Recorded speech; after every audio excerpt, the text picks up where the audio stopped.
These are times that life violated Ross. Number 1. While most of Ross's relationship mishaps tend to be due to his actions, that's not always the case. Sometimes they're just due to him being unlucky. Dr. Geller? Charlie, what are you doing here? I want you to tell her everything about the deal you tried to make with me. Regardless of what you might think about Ross, I think we can all agree this is just an unfortunate thing to happen to anyone. Listen, I know I may be way out of bounds here, but is there any chance you would take me back? Maybe. Sweetie, this conversation's starting to make me a little uncomfortable. Number 2. Despite his attempts to better himself, life still throws plenty of situations his way, which are just difficult and awkward positions for anyone to find themselves in. My favorite part's coming up. Okay.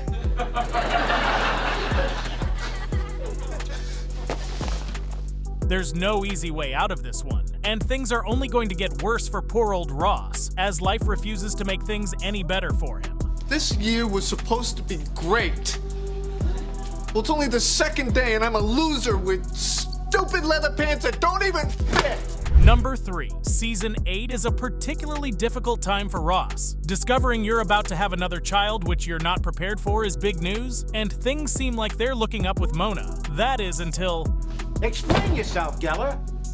First you get my Rachel pregnant? You got Rachel pregnant? Who did? You did! Yes. Getting into a fight with your ex-girlfriend's dad in front of your current girlfriend is a difficult line to walk, and Ross struggles. No, sir. She means a lot to me. I mean, I care. I love Rachel. What? Oh, but not that way. I mean, I'm not in love with her. But life is just determined to add insult to injury with the beautifully bad timing of Joey and Chandler. Hey Ross, it's Joey. There's a hooker over here and we thought maybe you know something about it.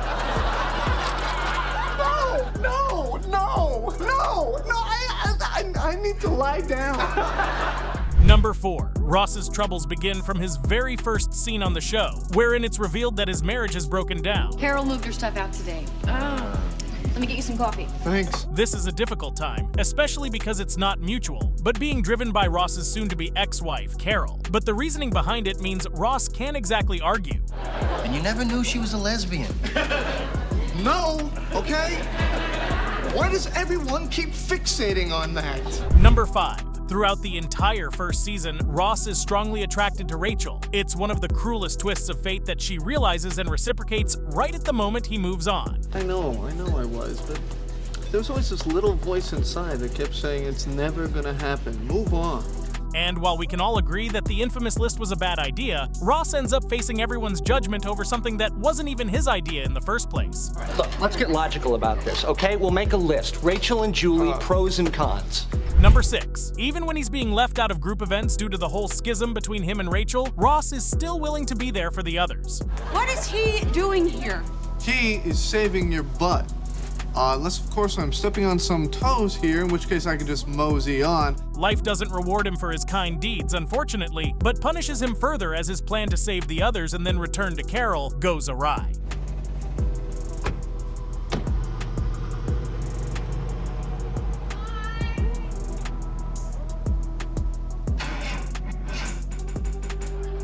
Number 7. After a few harmless pranks between Ross and Chandler keep escalating, things end up going in a slightly strange direction. Ross, what are you doing? You're having a memorial service for yourself? This is weird, but the reason they have it is something that has got to hit hard for Ross, who realizes that many of his relationships aren't as valuable as he might have thought.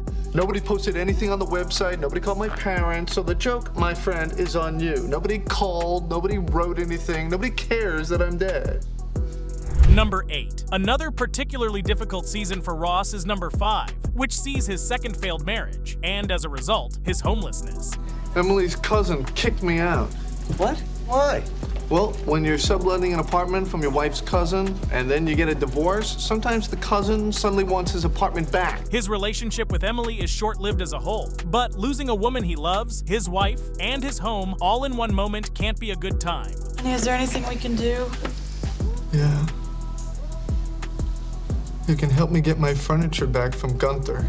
Number 9. The later times Ross tries to get his fake tan can be blamed on him for repetitively making the same mistakes. Wait a minute, there's no light on the back wall. How do I know when it's gonna start? Hello? But the first time it goes wrong is just unlucky, and it's not like the staff member gave him the clearest instructions regarding the time limit. You sprayed my front twice. You never turned? No, I barely even got to 3 Mississippi. Mississippi? I said count to 5. Number 10. It's easy to forget that Ross is a prominent professor in his field, responsible for conducting research and writing theses. It just so happens that no one cares. I was wondering, is it possible to increase security in the paleontology section? See, I wrote a book that's up there, and instead of reading it, people well, they're rolling around in front of it. The library admits to being aware of the problem, but is unable to do anything about it, except when a certain unlucky someone decides to act just like everyone else. You're so young. Well, I skipped 4th grade.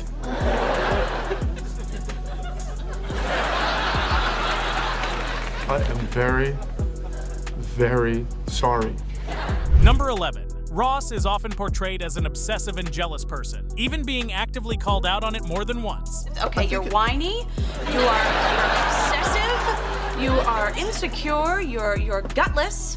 You know, you don't just sort of seize the day. This means that people tend not to believe him when he gets a bad feeling about people, even when he turns out to be right. I'm telling you, this guy Rachel is with, it's crazy, okay? He viciously screamed. They're total strangers. I think he's bad news. Wait a minute. You don't like the guy Rachel's dating?